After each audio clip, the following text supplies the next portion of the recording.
Hey there, breakfast clubbers. This is the prophet of pop culture, John Pyka, but you can call me Johnny.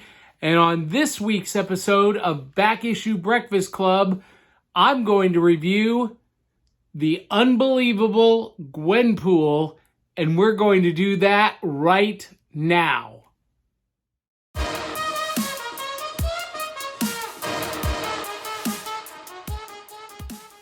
All right, friends and foes, cereal boxers, breakfast clubbers, you are watching Back Issue Breakfast Club, and I am not your normal co-host. Kelly has been feeling sick today. She's got a little tummy trouble, and so I had a review in mind, kind of in my hip pocket, so I decided to go ahead and do it tonight to fill in for Kelly and Crayley. And that is the Unbelievable Gwenpool. This trade paperback collects the Unbelievable Gwenpool number 0. It also collects the Unbelievable Gwenpool 1 through 4 and the Gwenpool Special number 1. It's written by Chris Hastings, with art on issue number 0 by Danilo Bayruth and Travis Bonvillain. I got this as part of a bento box comic bento subscription.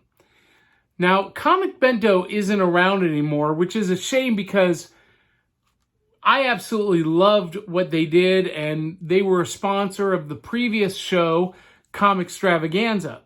Basically, you got a box of graphic novels in your mailbox every month, and this was one of the ones they sent one month. And you know, I had avoided this series like the plague because I despise Deadpool, and anything that I thought was kind of playing off that whole Deadpool vibe, I was like, I'm out of here. So I avoided this thing like it was a disease. And then I got it for free. And I was like, okay, I'm gonna read it. And I fell in love with the Unbelievable Gwenpool. She is what convinced me to get into West Coast Avengers. I was gonna read West Coast Avengers anyway, but her addition to the team was phenomenal. And Gwenpool Strikes Back, the follow-up series to this, was unbelievably great. So let me just preface this by saying this series is just fun. It is just a lot of fun. It does not take itself seriously, and we get a lot of great stuff that we're seeing in the MCU today. Let's start with who is Gwenpool. That's actually her name, Gwenpool. And during the Secret War event, she was pulled over from another dimension, from another universe in the multiverse. And in her universe, all of the characters in the MCU 616, the Marvel universe, were comic book characters, and she was like a rabid comic book reader. So her superpower is that she knows everybody's secrets. She knows how the story is going to end. And that's basically it. Now, throughout this series, she has several encounters with characters like the Jane Foster Thor, and she fights Thor but defeats her.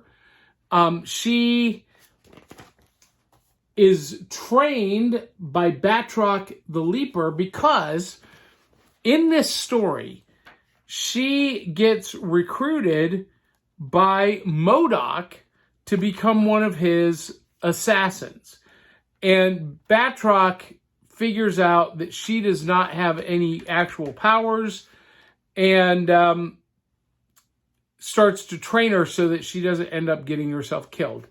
We've got cameos by Doctor Strange. There's an appearance by, Howard the Duck. She and Howard the Duck and Gwenpool break up a Hydra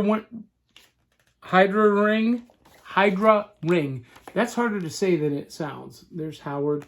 And Howard even gets donned up in his own costume, kind of a Darkwing Duck kind of thing. Probably the best thing to come out of this series is MODOK, because we get a very, very funny version of MODOK in this story.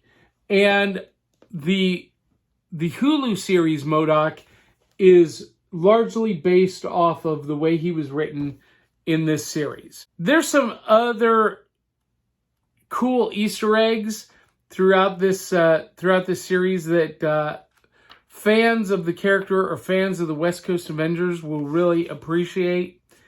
Things that are, being introduced in this book that come to light during that. One of the coolest things about Gwenpool is she can move between panels. So she kind of has a teleportation ability. She knows what's going to happen, and she can move between panels. And look, here's a nod to Harley Quinn. This character has a lot in common with DC's Harley Quinn. I would love to see a Gwenpool Harley Quinn team up. The universe might explode if they do that. But I really can't say enough good things about this because it was really, really great. I was pleasantly surprised at how much I enjoyed the Unbelievable Gwenpool. Solid storytelling, solid art, couple of different styles between the two artists, but really, really phenomenal. And I want to highly recommend this. If you are looking for a comic series that is just fun, that you're just going to have a great time reading, Unbelievable Gwenpool is absolutely for you, and she has no connection and nothing to do with the actual Deadpool, which, for me, is the saving grace. All right, guys and gals, that is it for this week. That's my review of the Unbelievable Gwenpool. If you like this video, please post a comment. Post a comment down below. Let us know what you think. Also, if you like this video, please subscribe. Please subscribe on whatever platform that you are watching this. If it's on YouTube or if you're watching it on Facebook, subscribe and let us know and continue to post comments. Share this with other people. But here's the real thing. If you love this episode, please contribute at buymeacoffee.com/cerealboxpod.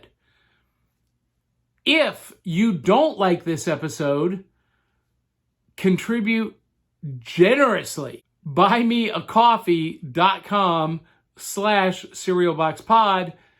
Contribute generously and help us improve the product we bring to you. Because this is all about you, our hero. Can you dig that? I knew that you could. All right, that is it for me this week. That's it for this episode of Back Issue Breakfast Club. I promise you, Kelly and Crayley will be back next week with more great reviews. Until then, love you, mean it. We'll catch you on the flip side.